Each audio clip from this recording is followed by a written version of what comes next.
Hello, BookTube. Well, it's a Saturday here in Boston, and it's not just any Saturday. It's the first Saturday of an even-numbered month of the year. And that means it's time for the Boston Public Library book sale. The Friends of the Library puts on a sale that they cram into the tiny Cushman room on the third floor underneath the gorgeous Sargent murals of the library's old building on the first Saturday of every even-numbered month. And I try to make a point of going, even though I need more books, like I need an extra hole in the head. And this time, I was very brave, because I had no accompaniment whatsoever. There was no... I asked Mark at Richardson Reads if he wanted to come down and go to the library sale, and he said that instead he had to celebrate the birthday of a daughter. A likely story. There was no Chris and Giselle Bradley, and my muscular teenagers are all on the doorstep of death itself after last night's epic drinking, and they need to recover and be in top form because, of course, tomorrow is Super Bowl Sunday, when the New England Patriots are going to win their 50th consecutive Super Bowl ring. I don't know exactly the method by which they will do it. You might think, well, what do you mean the method by which they'll do it? Heartfelt defense and the greatest quarterback in the game. But no, I mean the exact method by which they will somehow unethically obtain the playbook of their opponents or eavesdrop on the conversations that our opponents' coaches. I'm not sure exactly how that will happen. Bill Belichick has to stay one step ahead of the NFL authorities, just on principle, although they're not going to do anything to him because his team makes more money for them than anybody. So I'm not sure what method he will choose by which to cheat, but nevertheless, it ensures the outcome, and that means that New England is going to go crazy. And my boys want to be right in the thick of it. They will be pub crawling up and down Lansdowne Street. They will be going to every single frat party that's being thrown in Boston during the Super Bowl. They'll be out and about, stretching their T-shirts to the limit. So they weren't available. Nobody was available. So I went to the Boston Public Library all by my lonesome. And I grabbed a basket, just as you go in the Cushman room. You grab a plastic basket, and I just crammed my way along the walls, excusing me and pardoning me and bumping into people and all, and quickly amassed a basket load of books. Because it's a sickness. And we all share it. The only reason I'm admitting it so readily is because you're as sick as I am. I quickly amassed a basket load full of books. And then, because I was leaving little Frida alone, and I am trying to get her used to being left alone. I mean, it's great that Deb comes over and sees to her. It's like I've been telling people, there is no more reassuring feeling in the world for a dog owner than when you're walking out the door to be gone for 3 hours and your dog is so happy with someone else they don't even notice you're leaving. That is a wonderful feeling. And that's wonderful. It's great that random chance is allowing that to happen so often. But I do want Frida to be able to be left alone. I want her to understand that if I leave her alone, she can just nap or watch the sidewalk or just chill out, and that I will come back and that all is well. I want her to understand that I can leave her without traumatizing her. So I decided, it's only an hour that I would be gone, and that's not going to kill anybody. So I did. I left on my own with a tote bag, even though I knew I would have to be doing all of my toting and bailing myself. Because I'm some sort of modern-day hero, and I really kind of deserve a statue. So anyway, I was shopping, and I filled a basket with books. And when the basket is full, the bag's going to be full. And I didn't want to carry more than one bag. So that's when I stopped. You could theoretically stay at the Boston sale all day because they're refreshing it all day long. It's only the one day. But I never do. I mean, what would be the point? I don't need any of these books. So I got to the table to check out. Of course, I know a lot of the friends of the Boston Public Library. They see me all the time. I'm at every book sale. And as usual, every once in a while, I do go alone. And when I do, always the ladies at the counter will say, "Where are your Sherpas?" Because over the years, that's the terminology that we have just come to use for the young people that I usually have in tow to carry my stuff for me, which is, "Where are your Sherpas?" And I make a standard rule with my Sherpas if I bring them that if they carry all of my books, I'll buy all of their books. I think that's fair. But I didn't have anybody, and I was in high self-pity, so I was just I brayed out to all of them saying, "Oh, no, I don't have any Sherpas. I have to lug all these things myself." And I paid. And I stuffed the books in a tote bag. And I was leaving, and as I was walking out the door, a tall young guy, bright red hair, was walking out the door with me. And when we were both outside on the landing underneath the sergeant murals, he said, "Do you need help carrying those?" And in the peak of eloquence, I said, "What?" and he said, "I heard you mention how heavy your books are, and that you needed a Sherpa, and I'm wondering if you need help carrying those." And oh, BookTube, you know me. I'm an introvert. I'm shy around strangers. I hardly know how to speak my mind. I looked him up and down. He's about an inch taller than I am, and no more than 18. I looked him up and down, and I said, I was calling for a Sherpa. Look how skinny you are. You barely constitute a Sherpette." And he got all fluttered and said, "I can carry your books." So I said, "Well, do you have any time? You're free. You're perfectly free to carry them if you have any time. You can carry. I live in JP. It's just a few minutes away on the subway." He said, "I have all day." So I handed him my bag of books. I figured if he runs off with them, all I do is lose books I don't need. And we got on the subway. We walked up to the subway talking our heads off, and got on the subway and came back here. He's skinny, and he's pasty-faced. And he doesn't have any muscles. My teenagers would be appalled.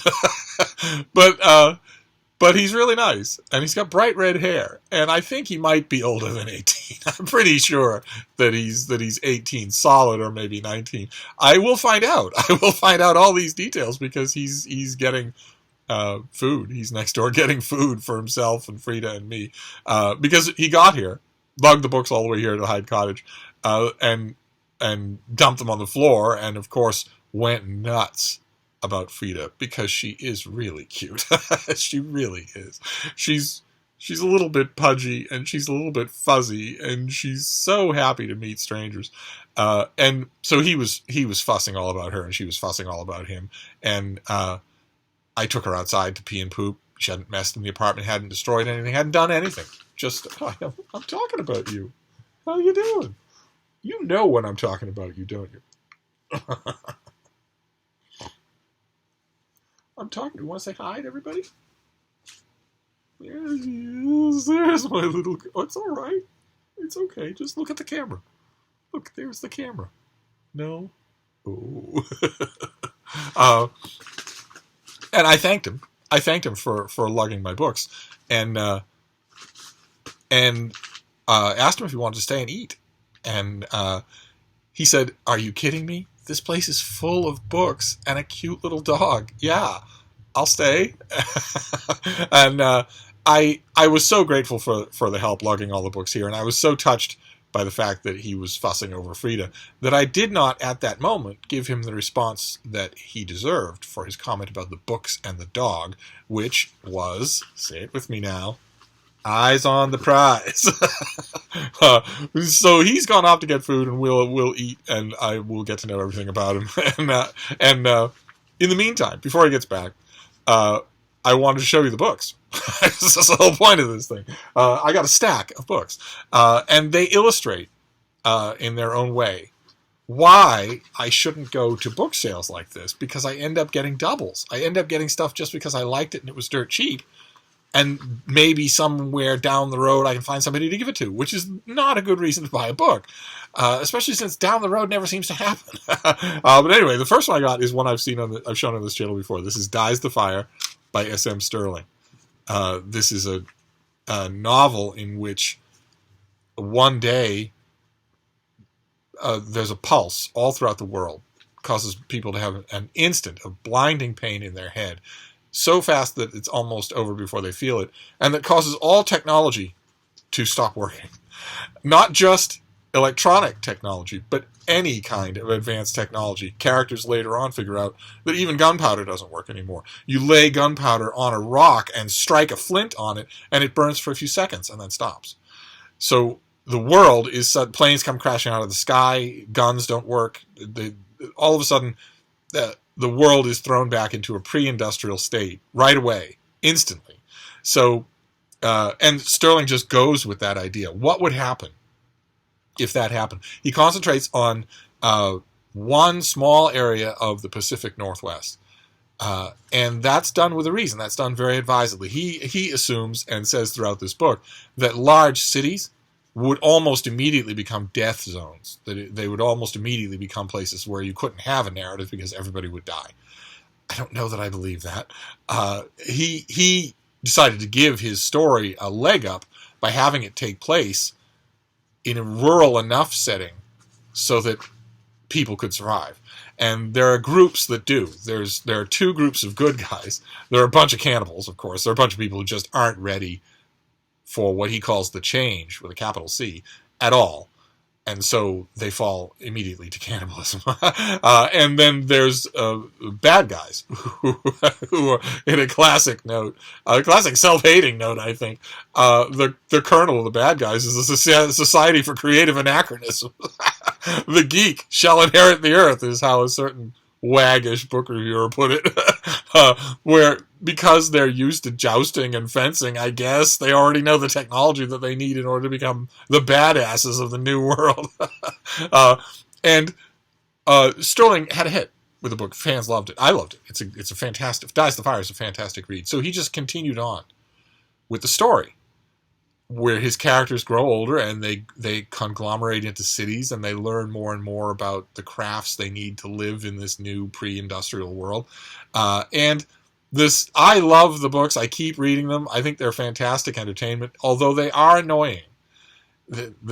His characters adopt eventually, and like what would realistically be lightning speed, they adopt everything about medieval weapons culture.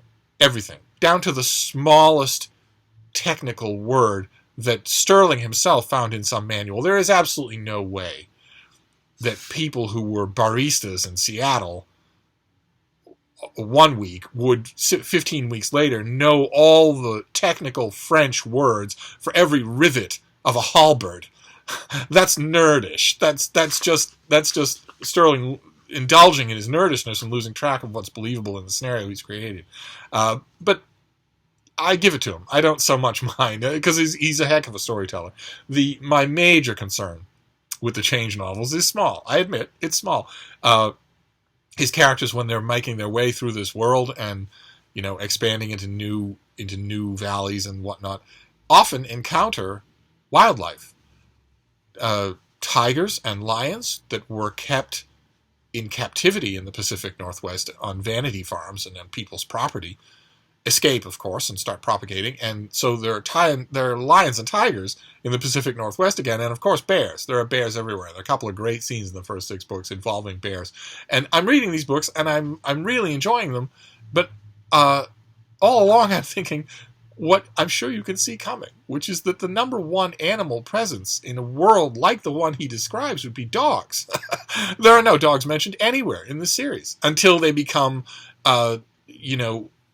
village war dogs, in which case extremely obscure, technically accurate 9th century French Provençal terminology for war dogs and their armor and the rivets in their armor are all of a sudden in common usage when these people wouldn't know them.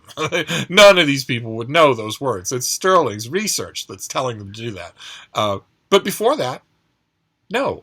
When if the situation in the Pacific Northwest, like the one he describes, were to happen, there would be large packs of feral dogs in no time at all. And a large pack of feral dogs will tend to rule the area in which it is. If you don't have any technology picking them off from a distance, then there's nothing else that can... There are no elephants. There are no rhinos. So, anyway, I got this because I already have a copy, but I got it because it was right there, and it was dirt cheap, and I love it. And then I got another one in this prestige-style format paperback that I kind of like. So you've got... It's a little bit taller And this is like 10, 15, 16 books later. This is The Desert and the Blade, a novel of the change. And she is the granddaughter of him. Because it just keeps going. I think by The Desert and the Blade, I had this as a galley copy, and when it first came out, God, I don't even remember when this was. This was 2015. I read it. I think I reviewed it. I really liked it. It just inches the story along, and it's terrifically good. It's a new generation of people facing a new world of the change, and again, the only question that I have with this or series like it, there are 2 or 3 series I follow like this. The only question I have about it is, I know authors have kids to put through school, and they have mortgages to pay, and I know that nothing's cheap, but still, if something causes all the technology in your world to stop working, okay, fine. It's a great story to have the people who are caught in that change learn how to adapt to it. But the larger story, which is also your responsibility as an author to tell, is why it happened in the first place. You can't just say it happened and then never talk to it again, never address it again. And his characters half-heartedly occasionally try to get to the root of what caused this change, but it's clear that the whole idea has been forgotten by this book, and that we're dealing with a new world. And if you are wondering why this technology very pointedly stopped, keep in mind it's not a natural phenomenon, or gunpowder would work. Chemical reactions would work. It has to be engineered. Someone has to have done it.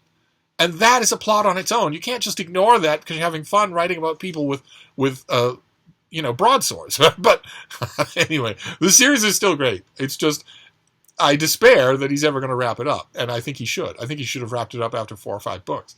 But anyway, so we'll move on. The next one is a modern library, an old modern library, when they came in these little books. This is the poems of Longfellow, Henry Wadsworth Longfellow, my beloved Henry Wadsworth Longfellow. And I have a lot of his individual poems, the longer individual poems, all of which are in here. Song of Hiawatha is in here. Evangeline is in here. The Courtship of Miles Standish is in here. I have all of those in standalone versions with illustrations of various publishers over the centuries. And I love them. And I think I have a collected Longfellow as well from Penguin. That probably doesn't have as much in it as this book. I admit, the reason I got this is because of the cover. Because of the colonial New England cover with mounds of snow that thankfully, Boston has been spared the mounds of snow this winter so far. I know that's tempting fate, because February is when those storms happen, when the super blizzards happen is February. But so far, it's been relatively minor. And I love the cover, even down to the birds and the silver of the sky. I just love it. This is an edition of Longfellow that I will want to have right here on the bedside, and I'll just read my way through it for the fun of it, for the sheer indulgence of it. So I had to grab it since it was dirt cheap. The next one is a historian I've recommended before on this channel. I want to recommend him again because he's really good. A lot of you ask me when it comes to periods of history, especially American history, a lot of you will ask me, okay, you mentioned, I mention all the time, the way to get into history, if you really want to get into history all the way in, but you're a little intimidated, the way around that is to pick a thing, one specific thing, a person, an event, a speech, a battle, a city. Pick that one thing and learn all about it, and then branch out from there.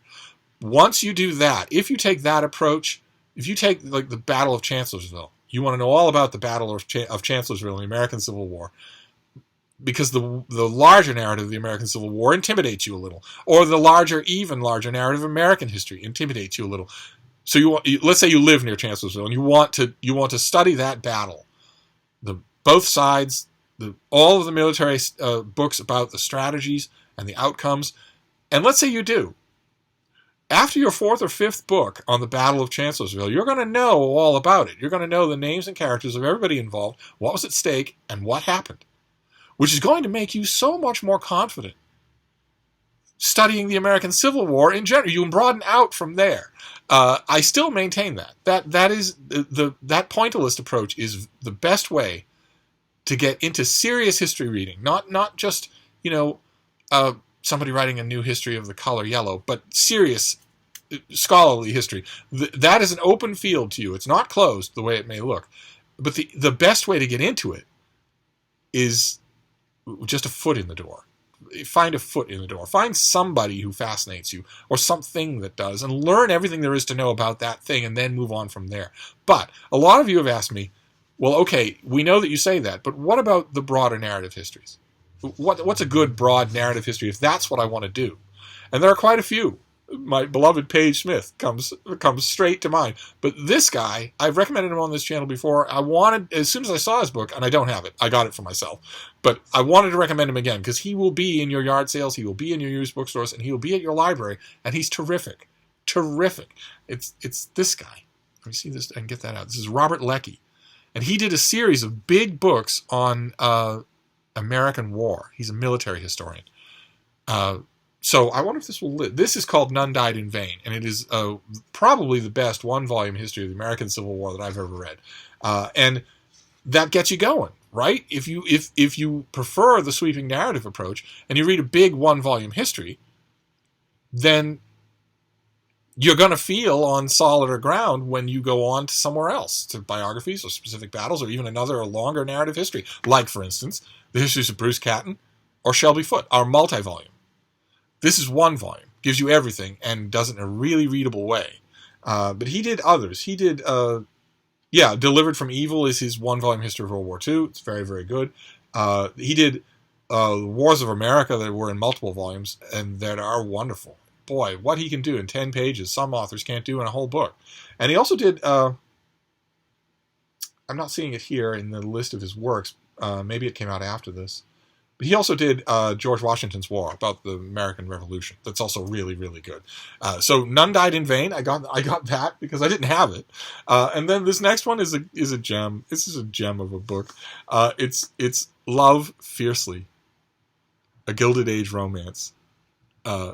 It's by Gene Zimmerman, and it is the love story of Edith Minturn and Isaac Newton Phelps Stokes, who were both from old moneyed families in America, and they fell in love and stayed in love, and they were tireless in championing social causes, and they were also really eloquent.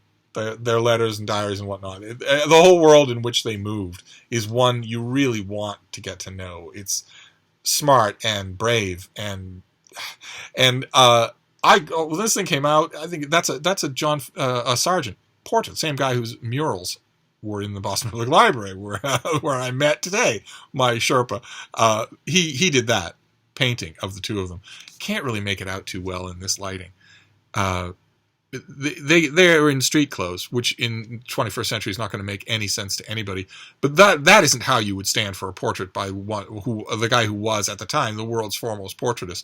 They had just come in off the street, and he liked the look of it, and he painted them that way. Gave her prominence of place, as she well deserved, an amazing young woman, and put that particular Sargent glow on her that he could do and no one else could.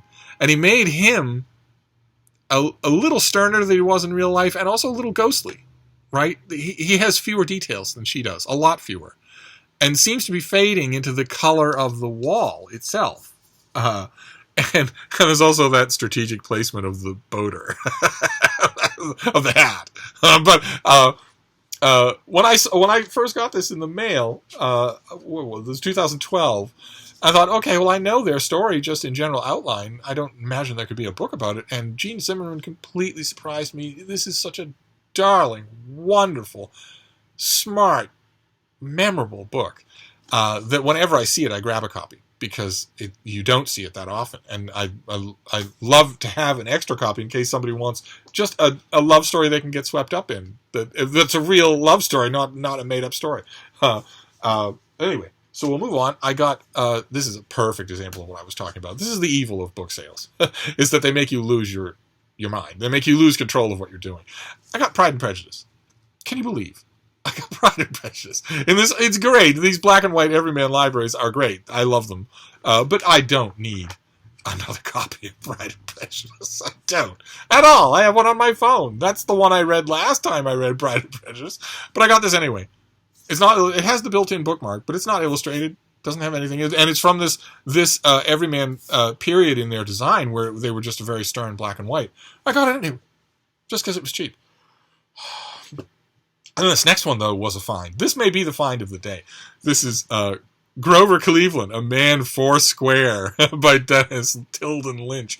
He was a dyed-in-the-wool hack, a newspaper journalist for, I don't even know, 30, 35 years in New York. But for anybody, his answer to any offer of work was yes. And he couldn't write a bad sentence, ever. He viewed it as a sacred compact with his readers that he had to be interesting.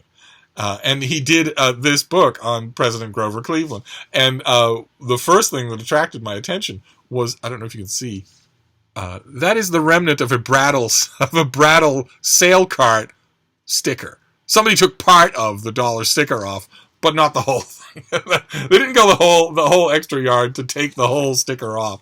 So somebody got this at the Brattle, read it, or maybe didn't, and thought, well, I absolutely don't need this, and donated it to the library. And that's just as well, because it comes to me. And I have just recently, in 2018, I have sort of made my peace with the fact that I just uncontrollably love all books about the U.S. presidency. I just do. I mean, they have a scholarly validity anyway. It's intellectually, reviewer-wise, critically, and scholarly, it's totally viable to love them, but I also love them more than that. I love even the trivial books. I just think it's fascinating. Maybe it's a reaction on my part to what has happened to the American presidency. Maybe I don't know, one way or another. But I found that more of my enjoyment has come from American presidential writing in the last few months than in a long time. So, and I had to grab a big fat biography of Grover Cleveland, especially by an author whose work I know really well. So I can't wait to read it.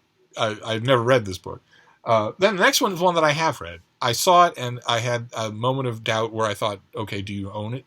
You know you've read it, but do you own it? Do you own a copy? And the coin toss came down on no. And I got back here, I looked on the shelf, turns out the answer is yes, I do own a copy, so now I have a double. But it's this. It's Charles Ross's big fat biography of King Edward IV for the Yale English Monarch series. An amazing, I forget when this came out. This was mid-century probably, but I was waiting for a book like this. This came out in 1974. And I've been waiting for a book in which a really serious historian, did a thorough job bringing Edward back into the limelight. This was a great king. And a great guy. Tall and physically powerful and handsome and eloquent and charming and capable.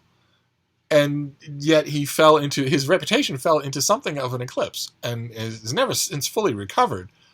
People in his own time, if you'd said to them in centuries hence, what kings will be remembered, they'd have said, well, ours first of all. They wouldn't have believed that Richard III, for instance, is better known than Edward IV. But it turns out I do have another copy of this.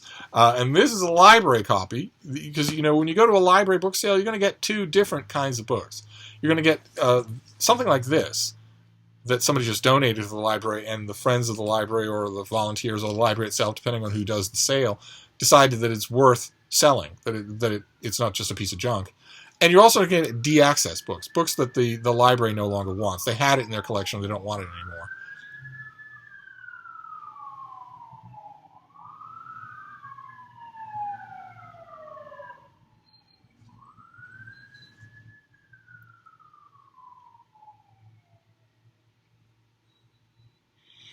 Three feet away, directly outside my door. Okay. All right, well, let's forge ahead. I'm boring you silly anyway. So this is The Ladder. This is a book that the library de-accessed. They had it, and they don't want it anymore. Now, that's sad in its own right, that this isn't going to be on the shelf anymore for whoever might come in to want it. Maybe they think that maybe they looked at the circulation figures and figured nobody's reading it anyway, and we need the space, but you never know who's going to come along.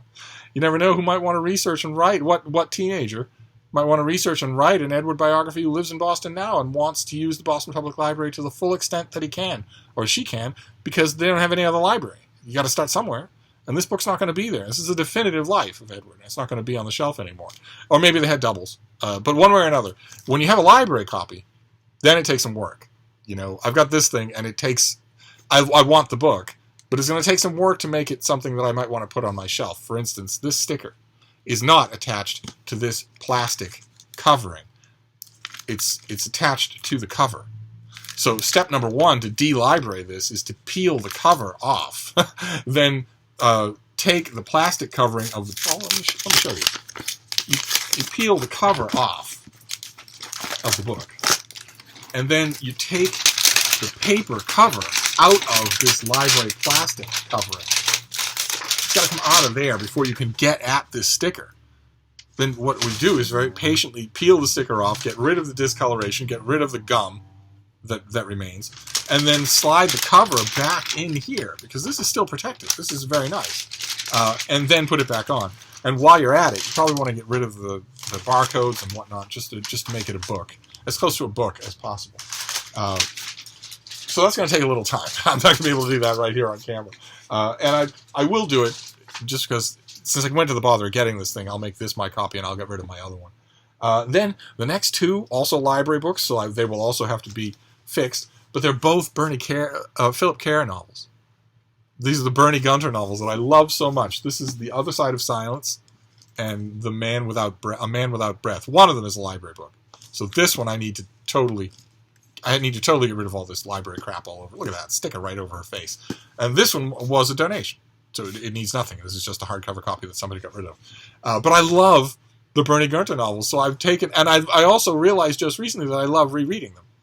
So I realized just recently I should probably just make a shelf somewhere and get them all again, rather than read them and get rid of them.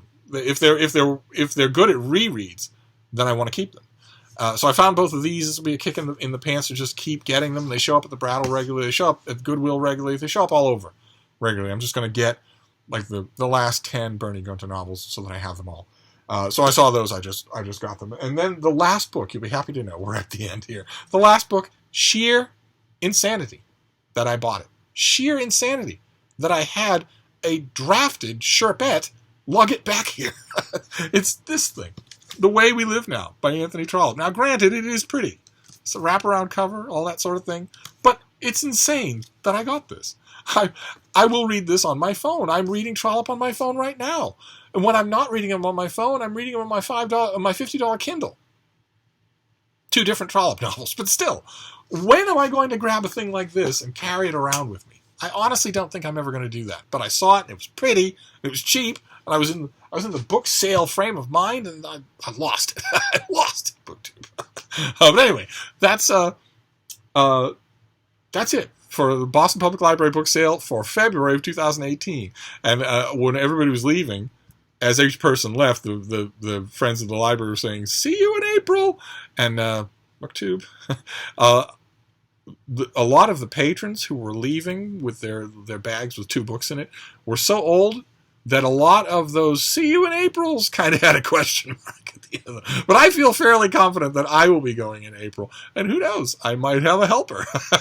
Speaking of whom, I think he stopped outside to look at the fire engine, but I think he's back now. So so I'm going to sit down and eat with Evan, and I will somehow manage to talk to him, despite how shy I am, and I'll be back soon. Thank you, BookTube.